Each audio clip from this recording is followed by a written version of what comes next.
Il est ancien député, mais il est le président du Parti chrétien-démocrate, Jean-Frédéric Poisson, bonjour. Bonjour.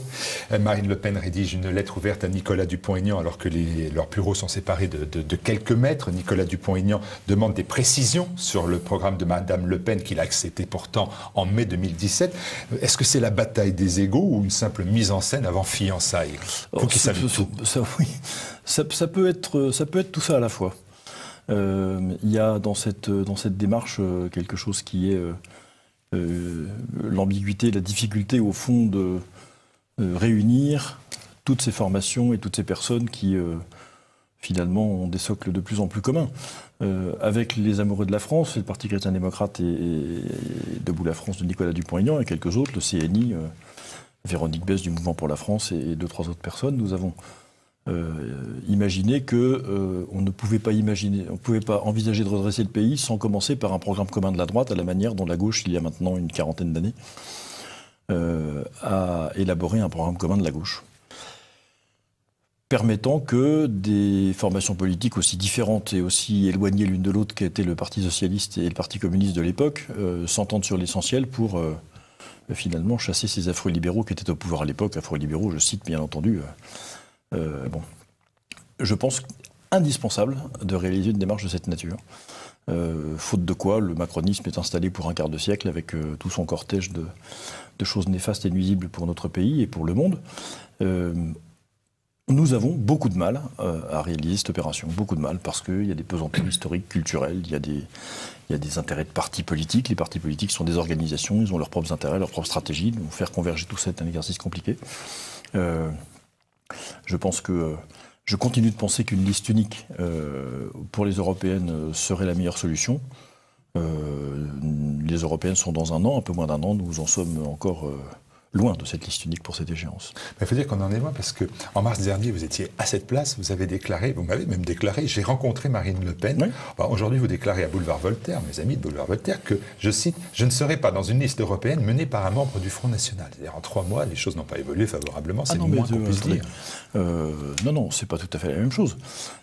Moi, je ne m'interdis rien en termes de dialogue, de rencontre. J'estime que j'ai le droit, et pour ne pas dire le devoir comme responsable politique, de rencontrer et de dialoguer avec tous ceux qui sont susceptibles un jour de partager des éléments essentiels de ce programme commun de la droite dont je parlais tout à l'heure. Dialoguer avec quelqu'un, ça ne veut pas dire que, on est associé ou allié ou... c'est comme dans les bonnes familles. D'abord, on commence par échanger ses numéros de téléphone. Ensuite, on s'invite au cinéma. Après, on se fiance. Après, on se marie. Là, on est au stade entre le téléphone et le cinéma. Vous voyez, on est dans la... c'est déjà le divorce. Je ne serai pas dans une liste européenne menée par un membre du Front National. Non, parce que ce serait une liste du Front National et je ne suis pas dans une logique de ralliement. On ne peut pas imaginer un rassemblement autour d'un programme commun qui prendrait la forme de quelque chose qui serait, un ralliement. Je ne suis pas du tout dans cette logique-là. Je pense qu'il faut commencer par s'interroger sur, encore une fois, les principes de ce qu'on veut faire ensemble, le programme commun de la droite pour l'Europe. Commençons par l'Europe, c'est un terrain de jeu a priori favorable pour s'entendre sur un certain nombre d'éléments essentiels. Ensuite, j'ai dit, redit et répété que si effectivement une des grandes formations politiques devait tirer une liste européenne, ça ressemblerait à une liste de ce parti politique. Et je pense que c'est antinomique de la notion de rassemblement. Voilà pourquoi j'ai fait cette déclaration. Alors, moi, je ne saisis pas toujours tout, on ne comprend plus grand-chose d'ailleurs au positionnement des uns et des autres, voire aux atermoiements. Exemple, alors là, un exemple qui vous touche. Vous avez signé l'appel de la ville d'Angers, l'appel d'Angers, oui. Avec plus de 100 élus. C'est en fait un appel à l'unité de la droite. Et vous participez à l'aventure des amoureux de la France avec Nicolas Dupont-Aignan, notamment, et le CNIP et le Mouvement pour la France. Mais Nicolas Dupont-Aignan n'a pas signé l'appel d'Angers. Comment voulez-vous que les électeurs ou que les gens de bonne volonté de droite s'y retrouvent? Quelle image que ça donne tout ça? Ce que je crois, c'est que nos électeurs doivent petit à petit se faire à l'idée qu'il peut y avoir plusieurs démarches différentes qui convergent. Il faut qu'on apprenne à être un peu gauchiste sous ce rapport. C'est-à-dire, il y a des initiatives de part et d'autre, il y a un certain nombre de personnes qui sont dans les unes, d'autres dans les autres, il y a des passerelles entre les deux. Très bien, je participerai, et le Parti chrétien-démocrate participera, à toutes les initiatives qui vont dans ce sens-là. J'ai signé l'appel d'Angers, d'ailleurs, parce que j'étais sur la tribune, donc c'est bien élevé quand on est sur la tribune de manifester qu'on était content d'y être. Nous avons lancé avec Nicolas Dupont-Aignan, les Amoureux de la France, il y a maintenant 10 mois, dans une perspective un peu différente. L'union de la droite n'est pas l'objectif des Amoureux de la France, l'union de la droite est l'objectif de l'appel d'Angers. L'union de la droite est certainement un moyen pour redresser le pays, comme les Amoureux de la France en sont un autre. Et ces initiatives vont dans le même sens. Que les uns signent, que les autres signent pas, ce n'est pas finalement si important que cela. Ce qui est important, c'est de savoir pourquoi ces deux démarches existent. Et en l'occurrence, elles existent pour la même raison, c'est-à-dire une forme de constat que le macronisme est en train de détruire la France, que décidément l'opposition représentée, paraît-il, par les Républicains ne parviendra pas et ne parvient pas à s'opposer, et donc il faut reprendre la main autrement. Ce qui ne peut se faire sans à la fois l'affirmation d'un programme commun, c'est la démarche d'Amoureux de la France, dans une volonté d'union de tous ceux qui pensent la même chose. C'est la démarche de l'appel d'Angers, donc ça n'est pas du tout concurrent. Ce sont deux démarches qui sont... Elles ne sont pas parallèles, parce que c'est comme les rails de chemin de fer, parallèles, ça ne se rejoint jamais, donc il ne faut pas que ça soit parallèle. Disons que c'est concomitant, et que petit à petit, tout ça va dans le même sens. Voilà pourquoi nous sommes dans ces deux dispositifs. Avec les Amoureux de la France, vous allez le 19 juin prochain à La Roche-sur-Yon, oui, en Vendée. Vous venez chercher le point de vue du patriarche vendéen, non, Philippe de Villiers. Non, on va pas l'ennuyer avec ça. D'autant plus qu'il a manifesté lui-même une forme de volonté de retrait de toute cette activité-là. Nous sommes accueillis par... Ça tomberait bien s'il venait. Ah ben, il est évidemment bienvenu. En plus, il est chez lui, donc il y a toutes les raisons pour ça. À l'invitation de Véronique Besse, le maire des Herbiers, mon ancienne collègue au Parlement, qui a participé au lancement aussi des Amoureux de la France, nous faisons cette réunion publique, mais comme nous en faisons une 8 jours plus tard, le 27 juin au Chesnay, dans les Yvelines, toujours dans le même état d'esprit, en invitant de manière tout à fait ouverte et bienveillante tous ceux qui veulent débattre avec nous ce programme commun à le faire. Et j'observe que, d'abord, les salles sont pleines. Il y a eu 3 occurrences jusqu'ici, à Tours, à Nice et à Metz, à côté de Metz, à Pont-à-Mousson. Les salles sont pleines. L'assistance vient d'absolument toutes les formations politiques de la droite et même parfois au-delà. Et donc, on voit bien qu'on est dans une volonté, et ce qui est perçu, je crois, par ceux qui sont dans les salles en tout cas, une volonté de rassemblement autour d'un projet commun. C'est ça qui nous intéresse. Vous appelez, l'instant encore, à commencer par le commencement, c'est-à-dire savoir ce qu'on est prêt à défendre en commun. Là encore aussi, en cherchant même le plus petit dénominateur commun, vous avez évoqué l'Europe, hein, le PPDC, hein, le plus petit dénominateur commun de vous tous. On se dit quand même que vous n'êtes plus d'accord sur grand-chose. Non, je ne dirais pas ça. Je dirais que il y a une conviction partagée par nous tous qui est que la France n'est pas finie. Et que si nous n'arrivons pas à redonner à la France un poids politique à l'intérieur des institutions européennes dans un projet qui soit autre chose que technocratique, alors probablement que notre pays encourra des affres encore plus douloureuses que celles qu'il traverse aujourd'hui. Ça, c'est un point commun. Il y a une forme d'attachement à la souveraineté nationale, il y a notre liberté, la liberté de la France en tant que pays. Il y a une forme d'attachement, à la préservation de l'identité culturelle de notre pays. Enfin, la thématique de Laurent Bouvet, qui l'a si bien résumé en parlant d'insécurité culturelle, qui est un ressentiment largement partagé aujourd'hui par beaucoup de Français. Il y a la même volonté de contrôler les flux migratoires, la même volonté de se battre contre l'islam conquérant, la même volonté de se débarrasser un peu de l'atlantisme qui irrigue régulièrement depuis maintenant une vingtaine d'années la politique internationale française, la même volonté de contrecarrer les pouvoirs de la Commission qui deviennent tyranniques au sens propre du terme. On a vu ce qui s'est passé récemment en Italie par exemple ou en Pologne. Donc tout ça sont des éléments partagés qui suffisent largement à déterminer un plan d'action qui pourrait être partagé dans le cadre des institutions européennes avec des déclinaisons sur le plan de la politique nationale. Donc c'est pas qu'on n'a rien en partage, au contraire. Simplement sur les sujets qui pour le Parti chrétien-démocrate sont des sujets essentiels. Mais ça n'est pas vrai qu'à l'occasion de cette échéance. Quand il s'agit de replacer la famille au centre du jeu des politiques publiques et des politiques sociales au sens large du terme, on est encore à peu près tous d'accord. Dès qu'il s'agit de décliner sur les thématiques bioéthiques qui reviennent dans l'actualité avec la fin des États généraux ces jours-ci, ou alors sur la question du mariage homosexuel, ou encore sur d'autres questions comme ça, les accords sont plus difficiles à trouver, mais néanmoins, je pense qu'il y a suffisamment de partage entre nous pour que nous puissions parvenir à ce programme commun. Et de toute façon, il faut se concentrer sur les urgences maintenant. Je crois que je vous avais dit aussi un peu ça il y a quelques mois ou quelques semaines. L'élection d'Emmanuel Macron a plongé la France dans une situation de crise et d'urgence qui veut que, comme disait l'autre, lorsqu'il y a un incendie, on ne demande pas la carte d'identité de celui qui vous passe le seau. Vous dites que l'union, il faut qu'on y arrive, qu'il faut qu'elle aboutisse. Mais regardez, les Français ont la capacité d'aller voir en Autriche. Là, les partis de droite conservatrice et de droite nationale s'entendent et ils réussissent à gouverner ensemble, et plutôt bien, semble-t-il. C'est encore mieux en Italie, où là, c'est la droite nationale qui s'allie avec le mouvement 5 étoiles, qui est tout sauf de droite. Ils arrivent en quelques jours à faire un programme commun. Ça fait des années que vous parlez de ce programme commun et qu'on n'en voit pas le début du commencement. Ça ne fait pas des années qu'on en parle. Le vrai lancement de ce programme commun, enfin je pense que les amoureux de la France peuvent d'une certaine manière revendiquer la paternité, c'est donc septembre 2017, donc ça ne fait pas des années, ça fait quelques mois. Mais je crois que la différence entre ces pays et le nôtre, c'est que les leaders politiques de ces pays-là, dont vous parlez, on pourrait dire d'autres pays d'Europe, on le verra d'ailleurs aux européennes l'an prochain, ils ont tous compris qu'aucun d'entre eux ne pouvait plus gagner tout seul. Et je pense que chez un certain nombre de leaders politiques français, de droite, il y a encore cette conviction que finalement, une espèce de creux de la vague, les choses s'arrangeront après la pluie et le beau temps. Il n'y a pas de contre-exemple d'ailleurs, donc tout le monde se dit finalement, je vais me refaire la cerise, comme on dit pendant le Tour de France, et je pourrais gagner tout seul parce que j'ai une bonne étoile, j'ai une formation politique solide, parce que j'ai un espace, parce que j'ai des tas de choses qui me permettent de... Bon.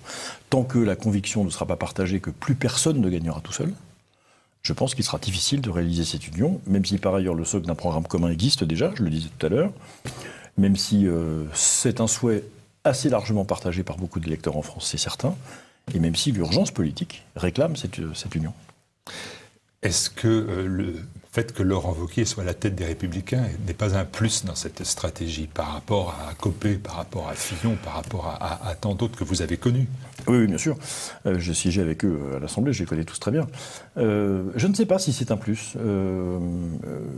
Je pense que le président des Républicains d'aujourd'hui est un peu cadenassé et choisira, en tout cas pour encore quelques temps, de préserver ou de privilégier l'unité et le rassemblement de son mouvement à l'autre attitude qui consisterait à avoir une ligne politique extrêmement ferme, quitte à prendre le risque qu'un certain nombre de personnes s'en aillent les Républicains. Je pense qu'il est encore trop tôt pour que les Républicains affichent une ligne politique idéologique extrêmement claire. On voit que tout ça est encore très bariolé, donc il faudra du temps. De toute façon, mais très clairement, en tout cas avec une très grande partie des élus des Républicains et des électeurs qui se sont petit à petit... j'ose à peine dire radicalisés parce que ce serait trop fort, mais qui sont un peu affermis, ces derniers mois, ces dernières années. Il y a là aussi beaucoup d'éléments qui peuvent permettre d'envisager de partager une stratégie électorale un jour. Il faut le temps de la maturation et visiblement il en faut encore un peu. Est-ce que l'unité que vous proposez, ou l'union, ou le rassemblement ne se résume pas finalement à un tout sauf Le Pen ou un tout sauf Wauquiez, alors qu'il faudrait un tout sauf Macron? Ah, c'est exactement la perspective qui est la mienne. Encore une fois, j'ai été certainement le premier dans le paysage politique français à réclamer une liste unique aux élections européennes. Qui ne soit pas estampillée par un parti politique en particulier, mais qui soit une vraie liste de rassemblement et d'union autour d'un projet commun, en écartant les étiquettes, en écartant les mécaniques de répartition arithmétique, etc. Parce que je pense que le salut de notre pays passe par là aussi. Donc je suis parfaitement d'accord avec ça. J'ai l'impression d'être presque le seul à le vouloir, donc je continue à le vouloir, mais je prends acte des circonstances qui pour l'instant ne sont pas favorables. D'autant moins favorables que Macron réussit. Regardez la grève de la SNCF, la loi passe, les trains redémarrent, il est en train de réussir son pari. C'est ça que les trains démarrent malgré la grève, c'est l'effet de la loi sur le service minimum que nous avons voté au Parlement en 2008, c'est pas la faute d'Emmanuel Macron ni sa réussite. Cette réforme de la SNCF est très curieuse, elle est à la fois nécessaire, elle est décidée dans la loi depuis maintenant 2 ans. L'ouverture à la concurrence est un des quelques éléments positifs de la construction européenne. Je ne lui trouve pas beaucoup de grâce d'habitude, mais ça c'en est une. Non, ce qui est intéressant dans cet épisode, c'est d'abord qu'il reste encore environ 40% de Français qui comprennent les raisons pour lesquelles les cheminots font grève, ce qui est colossal compte tenu du matraquage incessant contre eux. Mais c'est un affichage terrible en termes de mépris des partenaires sociaux par l'exécutif. Un jour, on refera la séquence historique complète. On verra qu'à plusieurs reprises, les représentants syndicaux et le gouvernement ont joué une espèce de jeu de dupe, en particulier, enfin le gouvernement principalement, en promenant un peu de manière vraiment méprisante des gens qui doivent être respectés pour ce qu'ils sont.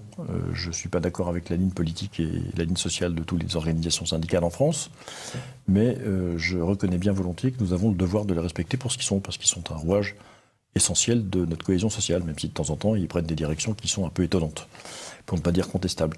On ne peut pas mépriser les partenaires sociaux systématiquement, comme le fait Emmanuel Macron, et quel que soit par ailleurs le bien fondé de la réforme, que d'ailleurs personne ne connaît dans le détail au moment où nous parlons, parce qu'on parle de la réforme de la SNCF, en fait on ne sait pas ce qu'il y a dedans, ni vous ni moi, puisque les ordonnances ne sont pas écrites. Donc personne n'en sait rien. Et je me dis au fond, je ne sais pas si c'est une réussite, le mouvement s'éteindra, toutes les grèves finissent par s'éteindre, c'est une constante historique, donc une réussite de façade peut-être d'Emmanuel Macron, mais au prix d'un mépris social et des corps intermédiaires qui est la marque de sa politique. La façade étant une des caractéristiques, je crois, de la politique d'Emmanuel Macron depuis un an. Emmanuel Macron était dernièrement au Collège des Bernardins à l'invitation de la Conférence des évêques de France. Vous n'avez jamais été invité par la Conférence des évêques de France? Non, ils ne m'ont pas invité. Et est-ce qu'il vous a rassuré, notamment sur vos combats sur la bioéthique? Vous allez encore intervenir prochainement, c'est vu? Pas du tout, non. Ça a l'air d'avoir rassuré pourtant beaucoup de ses interlocuteurs. Écoutez, certainement, mais ça veut dire qu'on n'a pas entendu tout à fait la même chose. J'ai écouté le discours d'Emmanuel Macron sur Internet de la première à la dernière minute. J'ai pris des notes précises pour fixer les choses, en tout cas dans mon esprit. Il y a deux choses intéressantes dans ce discours. La première, c'est que vous changez les références culturelles avec les noms des grandes personnalités qu'il a citées dans son discours, et il peut dire la même chose aux musulmans, aux israélites et aux maçons, de manière exactement identique. Il n'y a pas, à aucun moment, la spécificité de l'Église catholique, pourtant dignement représentée dans la salle des Bernardins, n'a été réellement ni reconnue, ni prise en compte par le président de la République. Encore une fois, il aurait pu dire à n'importe quelle autre spiritualité ou religion ce qu'il a dit aux catholiques ce jour-là. Et puis deuxièmement, ce qui est le plus significatif, c'est qu'il a dit au fond aux évêques et à l'assistance qui était là, vous êtes formidables, vous avez raison de défendre ce que vous croyez, mais j'en ferai ce que je veux. Et si vous pouviez renoncer à ce qu'il a appelé vos ambitions injonctives, c'est-à-dire la volonté de l'Église de donner des règles pour la vie personnelle et sociale, alors ce sera encore mieux. Et je crois qu'il y a là quelque chose qui est une forme d'injure, d'une certaine façon, à l'Église catholique, qui ne peut pas s'imaginer, comme d'ailleurs les religions en règle générale, ne peut pas s'imaginer autrement qu'en étant prescriptrice d'un certain nombre de comportements individuels et sociaux. Demander à l'Église de renoncer à son pouvoir d'injonction, c'est demander à l'Église d'arrêter d'être l'Église. C'est certainement ce qui l'arrangerait le plus. De ce fait, je ne comprends pas comment l'assistance a pu se lever à la fin de ce discours. Ça, pour moi, vraiment, c'est un mystère. Si j'avais été là, en tout cas, je serais certainement resté assis. Pour aller sur le plan international en Israël, vous étiez il y a quelques jours pour une visite Jérusalem qui est montrée du doigt pour son comportement à l'égard des Palestiniens et de Gaza. Et c'est ce moment-là que vous choisissez pour aller en Israël. Oh, je n'ai pas choisi. J'ai été invité par des membres de la Knesset, la Chambre des députés israéliens, à une rencontre qui s'appelle Prayers Breakfast. Le nom est anglais parce que c'est un signe, qui est réuni une fois par an au moins dans plusieurs endroits dans le monde entier. Des responsables politiques avec des croyants. La plupart du temps, ce sont des chrétiens. Là, cette fois-ci, il y avait également des Israélites qui nous invitaient évidemment à Jérusalem. Mais c'est un échange spirituel autour d'un dialogue entre responsables politiques et responsables religieux, les deux croyants essayant de mettre un peu d'unité dans ce monde qui en manque énormément. C'était la deuxième édition de ce Prayers Breakfast à Jérusalem. Le premier était l'an dernier. J'étais invité cette année, c'était les dates cette semaine, donc j'y suis allé et je suis content d'y être allé parce que je pense qu'il y a quelque chose de particulier à trouver en termes d'unité entre les juifs et les chrétiens sur le plan spirituel, j'entends, pas simplement sur le plan politique. Sur le plan politique, ce sera toujours difficile. Mais en tout cas, les hommes de bonne volonté, comme disent un certain nombre de prières que les chrétiens récitent le dimanche, je crois, doivent participer à ce genre de manifestations, comme d'ailleurs tout ce qui peut, d'une manière ou d'une autre, favoriser l'unité entre les religions. Le responsable politique que je suis, par ailleurs croyant engagé, est persuadé que dans cette unité spirituelle-là, même si elle est imparfaite et même si elle est à construire chaque jour, il peut y avoir des débouchés politiques et sociaux intéressants pour nous tous. On peut s'extraire de l'actualité qui est ce douloureux conflit israélo-palestinien. C'est très difficile de s'en extraire parce que c'est un conflit actuel, comme vous dites, à tous les sens du terme. C'est-à-dire qu'il est à la fois réel, il est intemporel et donc par définition, il est d'aujourd'hui aussi. Heureusement qu'il ne m'appartient pas de départager les Palestiniens et les Israéliens sur la question des territoires et du conflit séculaire qui les oppose, parce que très franchement, c'est assez difficile à démêler. Je fais partie de ceux qui pensent qu'il faut évidemment, il faut que deux États arrivent à coexister, même si historiquement c'est sans doute la Jordanie qui est le territoire des Palestiniens plus que le territoire d'Israël d'aujourd'hui. Bon, la situation est extrêmement complexe et je pense que les Occidentaux s'en sont beaucoup trop occupés et que, comment dire, un peu davantage de bonne volonté de tous les côtés permettrait sans doute d'améliorer la situation. Personnage aussi sur la scène internationale important, c'est Donald Trump, bien évidemment, qui est sur le devant de la scène. On l'a vu avec tout d'abord l'accentuation des tensions entre lui et les pays alliés. C'était au G6. Puis au G7, et la tenue prochaine du sommet de Singapour, qui est là aussi une négociation complexe. Comment vous voyez l'attitude de Donald Trump et des États-Unis ? Elle est assez difficile à cerner parce que, d'une part, Donald Trump fait les choses qu'il avait annoncées pour la campagne présidentielle américaine.